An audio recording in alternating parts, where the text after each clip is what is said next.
we're going to talk about sleep and anxiety with this question from Jason. Hey Mel, this is Jason. I always get anxious before I go to bed and then wake up in the middle of the night worrying about things. How do I stop myself from doing that? Thank you. Let's first talk about what are some changes or some simple things that Jason or anybody who gets anxious at night can start doing.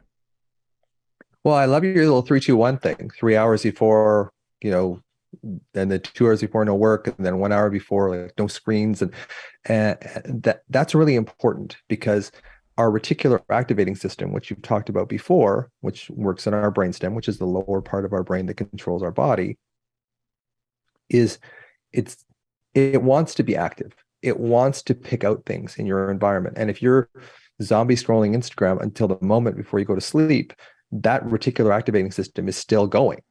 So it will wake you up because it thinks that, thousands and thousands of years ago, you needed to stay alert because there was a threat during the night. And the other thing about that particular question is, what was going to bed like for you as a child? Was it safe? For me, my mother worked shift work. So sometimes my mother was out 3 to 11. So she was a nurse. So sometimes my mother was gone. And I'm there with, my crazy father, and but he wasn't always crazy, but there was points where it was just a little touch and go there. So evenings for me can have that sort of sense as well. So what was going on in your childhood? Not that everything is about childhood trauma. I really don't want to give that impression that everything is about it, but so much of chronic anxiety is unresolved fear and unresolved wounding. So what was, can you find the child in you that had a difficult time going to bed? Or maybe you were a bedwetter. Maybe the image of that is still imprinted on your nervous system, that it's not safe to sleep, because when I sleep, I wet the bed, and then all sorts of, all hell breaks loose in the morning. So there's all sorts of like physiological and psychological stuff that goes into sleep. And it's really important to be able to tease that out a little bit. I can give you generalities like, shut the computer off, before you go to sleep, and calm things down, keep the lights though, don't use blue light, all that kind of stuff. It's all important. But those are, again, coping mechanisms. If you really want to fix the problem at its root, find that place where it was uncomfortable for you to go to bed, and see if you can find that place in you. And again, not that everything is childhood trauma, but so much of it is, and it is fixable. So if that's the underlying root cause, you're not going to fix it just by avoiding blue light, just by avoiding the computer, just by not working. The best thing to do is use a two-pronged approach. And the last thing I want to put in there, I don't have anything against cognitive therapy. We have these huge prefrontal cortices. It's really important that we have an understanding of what's happening to us. Yes. But what's more important, and what often most therapy in North America specifically misses, is this incredible role of the body and old trauma that's stored in the body, and just virtually gets ignored by thinking that we can talk about our problems and having insight to them is going to fix them. And it doesn't. Well, my personal experience is that I think it took me decades to heal, because I became so good at talking about my anxiety and intellectualizing my anxiety and talking about what happened to me and how it made me feel. And all of that was helpful, so that I was aware of what happened. I was aware of what I was feeling. And I also, from that level, was able to come up with ways to cope, whether that was yoga or taking anxiety medication, or it was getting into therapy. But I wasn't doing the work to truly heal the root cause of the anxiety. And it wasn't until I stopped fucking talking about it and I got below the neck and started dealing with the uncomfortable feelings and the stored memories in my nervous system, which is very different than talking about how you feel. Mm-hmm. Getting into your body and feeling that kink in the nervous system, that memory that you wish that you could forget, that is when I truly flipped the pancake, so to speak, and started to change for real. And how did that feel? Like when you felt like you were really getting at the root cause of it? Like how Oh, did it's that feel for liberating. you? It It's is, liberating. totally. And it's Yeah. a paradigm shift. And I can't believe how, like, I don't want to make any promises, and I'm not the therapist here. We've got the medical doctor and the anxiety world-renowned specialist here with Dr. Kennedy. I couldn't believe how quickly it happened. Like when I got serious that this is not about what's going on in my head, it's about patterns of feeling that get triggered in my body that create an alarm. And then my mind gets involved. And I have been attacking it in the wrong order. I have been attacking it first and only in my mind. And yes, you gotta start with your mind so that you're aware that you're like, that's where you're like, ding, ding, ding, ding, ding. Oh, it's anxiety. Yes. But once you know what you're dealing with, get out of your head and get into your body. And when I started to feel like, oh, wait a minute, I'm not nuts in my mind. I have a nervous system that needs some support. I got to smooth it out. I got to make sure that any of the cuts in the system or the kinks or the whatever, that those are all kind of healed. And I got to be able to tolerate uncomfortable feelings and not have it escalate. And I got to learn how to soothe myself, and I got to learn how to be compassionate with myself. If I can do those things, I can ride the ups and downs of any feeling.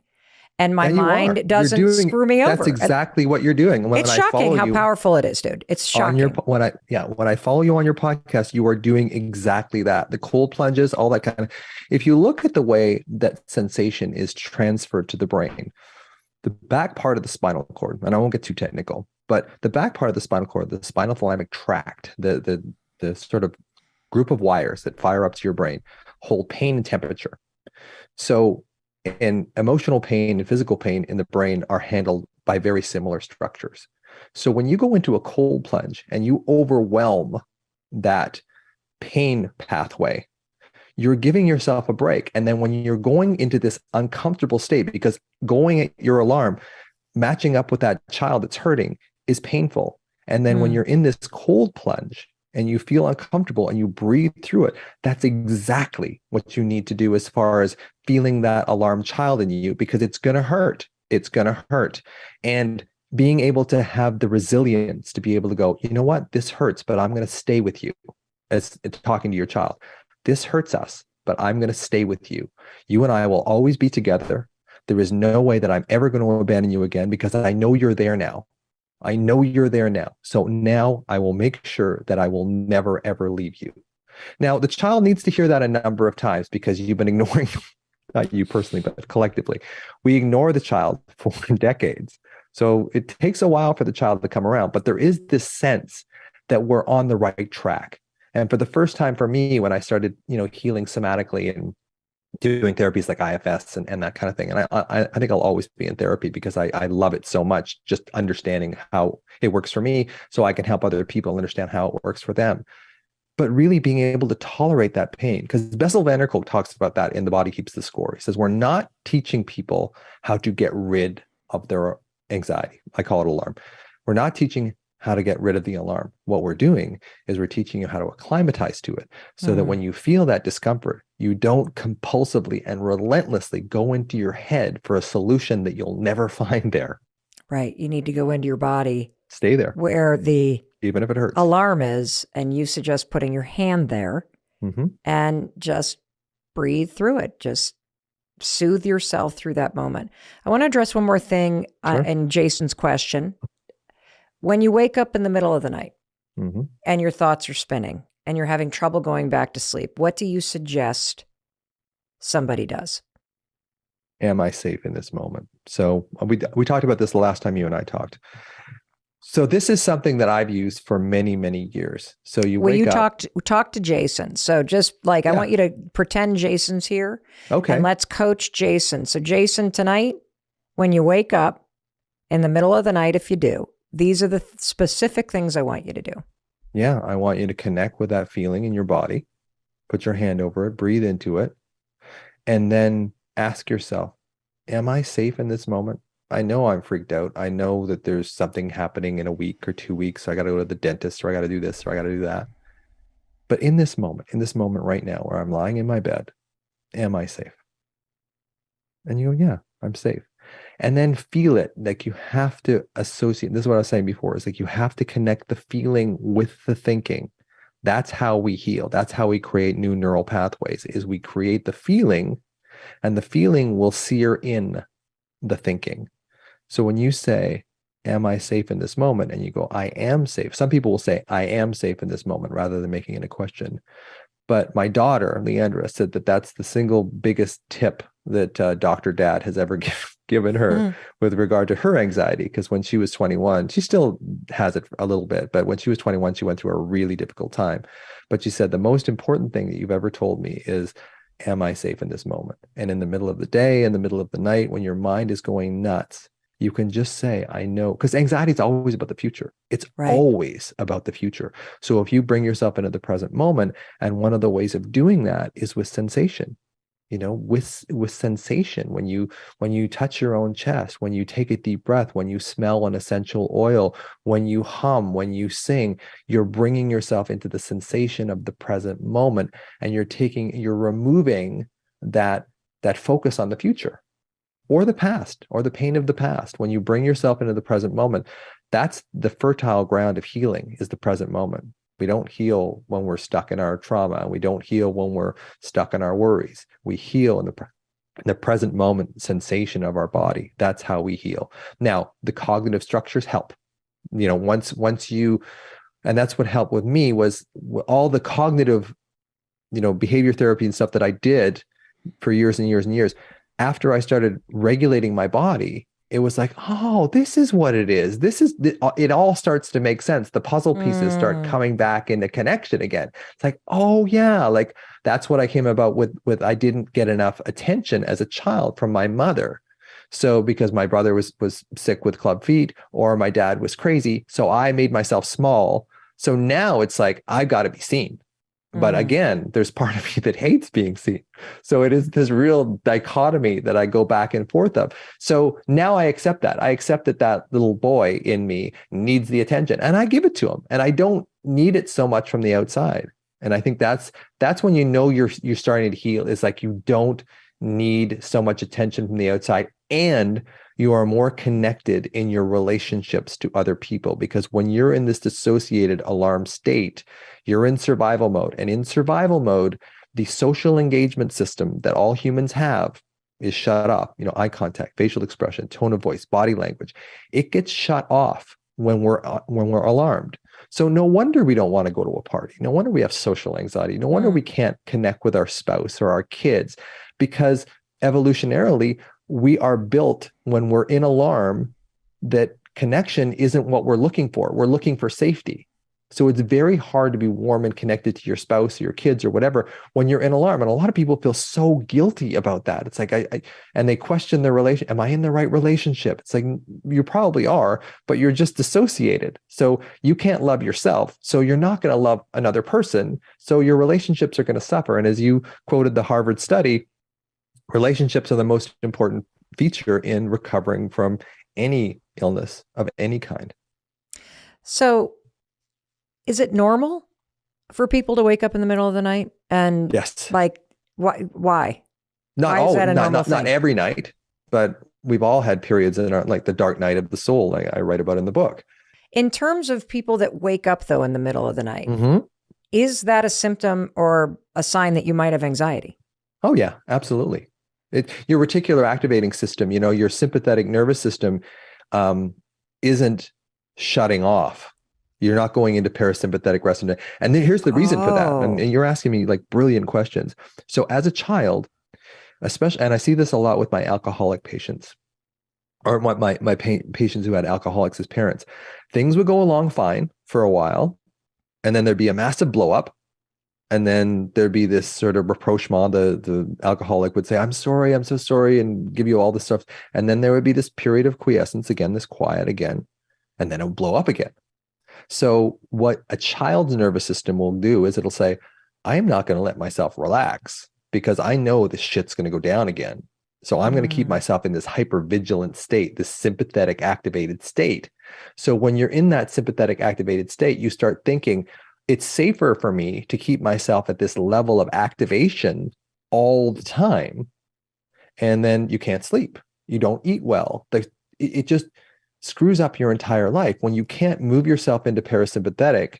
I remember the quick story that I'll tell you is that I used to get massages from my favorite massage therapist who's now retired. And sometimes I would walk out of her studio feeling so relaxed that I'll have a panic attack. Because when I was relaxed as a child, that was exactly the time I got smashed in the face by my dad, not physically, but he would be going into depression or going into mania or going into psychosis. So there was this thing with me, it's like, don't get too happy. Don't let your guard down, because this is all going to shit in the near future. And it could be like a year before he would have another episode, but I was always every day. And that's a metaphor for a lot of us with anxiety, is we keep ourselves in this hyper vigilant state, thinking that we're protecting ourselves. And Brene Brown talks about that too. She says, we were expecting that we rehearsed that thing in our mind, getting that call from the school that your child's been hurt or injured or whatever. We do that every day and it never happens, but we punish ourselves. We punish our body when we do that, because it doesn't prepare you for anything. No matter how often you practice that phone call from the school, you're still going to have to react to it. So chapter 62 of my book is about when it's not safe to feel safe. And that's one of the reasons why people have such a hard time healing from anxiety, is because when I get people feeling better again, they don't trust it, because it goes back to that place where when I felt safe as a kid, I got blindsided. I want to try to connect the dots, particularly on this question about sleep, because we're getting so many questions from listeners who are having trouble sleeping. Sure. And you've said a couple things that I want to try to connect. First of all, you have said that all anxiety begins from a moment where you feel separate or unsafe, typically during childhood. Yes. And that any time from that moment forward that you feel separate or unsafe, it's going to kind of trigger that same stress path of alarm in your body. And then that's going to send your thoughts spiraling, which makes that response of going into an alarm whenever you feel stressed or unsafe second nature, like unconscious.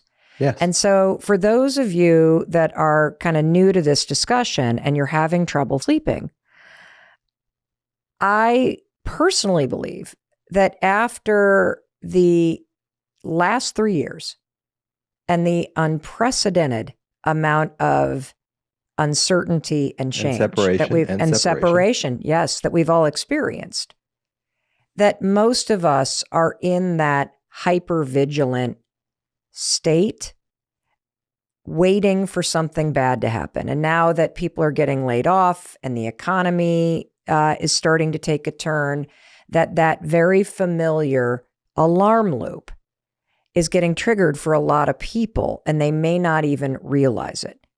And so if you're finding that, wow, I do have a lot of trouble sleeping, or wow, in the last year, I wake up all the time in the middle of the night and I'm just constantly worried about this stuff.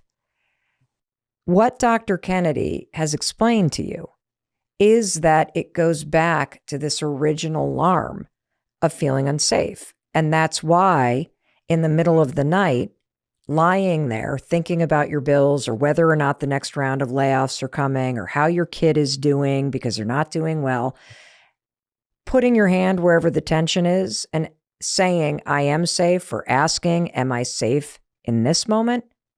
That's the first step, because what you're teaching us, Dr. Kennedy, is you're teaching us how to start to repair the root cause of it, right?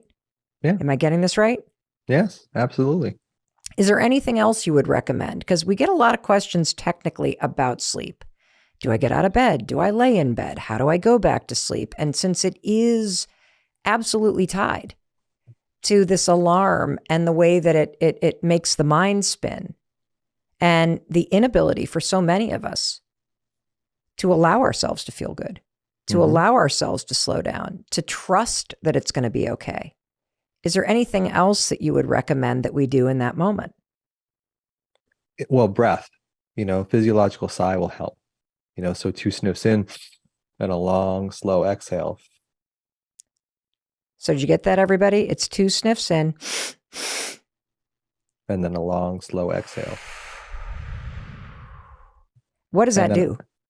Well, it starts to move you into parasympathetic very quickly. So it blocks that sort of sympathetic chain, that chain reaction of feeling, thought, feeling, thought, feeling, thought. As soon as you start moving your body into a parasympathetic state, your state will determine how you think. So the state of your body determines how your mind thinks. That's so true. Well, we've all had that experience of being stressed before going for a walk or exercising.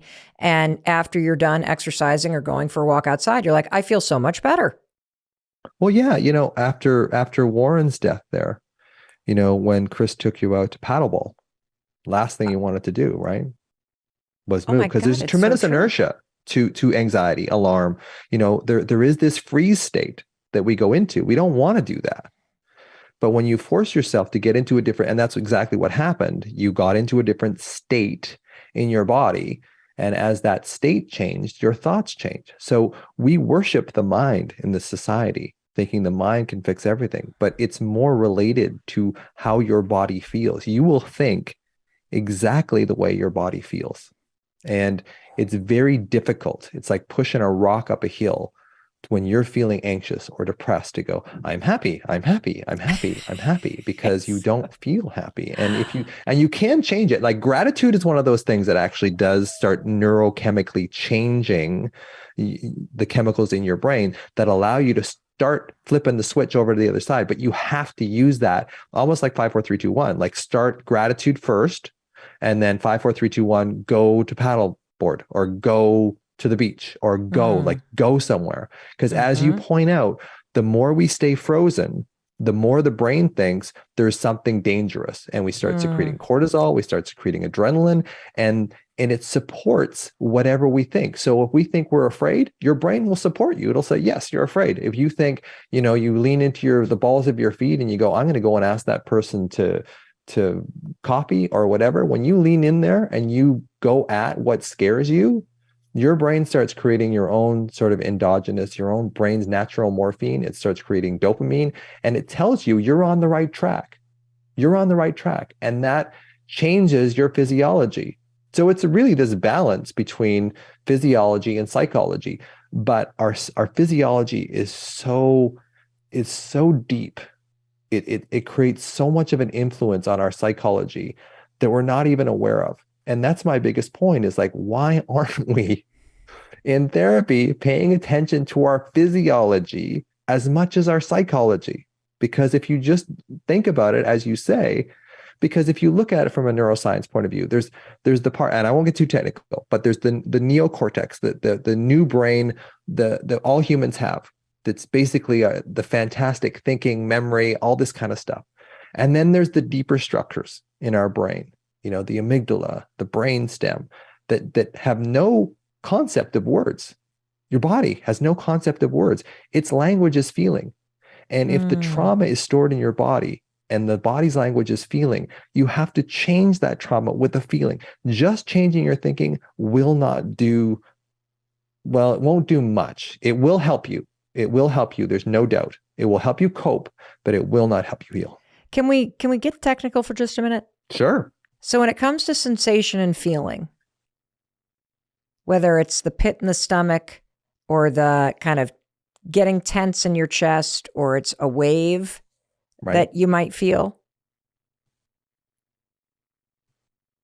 are you saying that all of that feeling or sensation that is something that's happening in your nervous system channels up through the brainstem, which has no access to words? Yes. And then it gets converted into some kind of explanation Yes, absolutely. by the prefrontal cortex. And other parts too, memory parts too. Yep. So it's like almost like a game of telephone. Yep. Where your nervous system is feeling something and sending through the parts of the brain that have no language a message. And the prefrontal cortex is interpreting it. Mm-hmm. And it's interpreting it as unsafe, danger. And you're saying that we have to learn how to feel the sensation and deal with the sensation before the prefrontal cortex is allowed to make it mean something. Yes. Your mind is a compulsive meaning-making, make sense machine. So when it feels something in your body, it has to make sense of it. That, especially the left hemisphere, analytical, like verbal, literal, it has to make sense of it. So it makes sense of it with words, and it gives you words, stories that are typically pretty painful because they're consistent with the alarm feeling in your body. If you're feeling great, if you're walking down the street, it's a sunny day, everything's going great, your thoughts are going to be pretty darn good.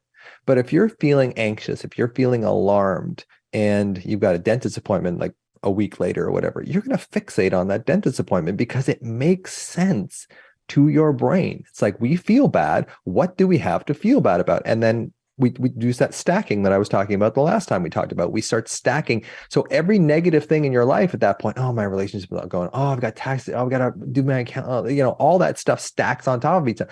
So when it does that, it just changes, it keeps you in that negative state. So it's really about, okay, I'm anxious, like we were saying earlier. Okay, where is that in your body?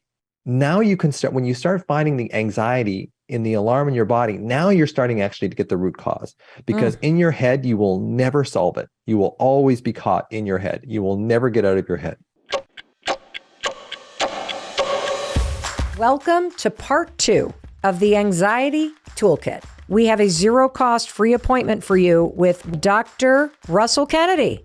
He's in the house, everybody. This is a conversation for all of us. Whether you're struggling with anxiety or suddenly you have a friend or a family member who is, we are all affected by this topic.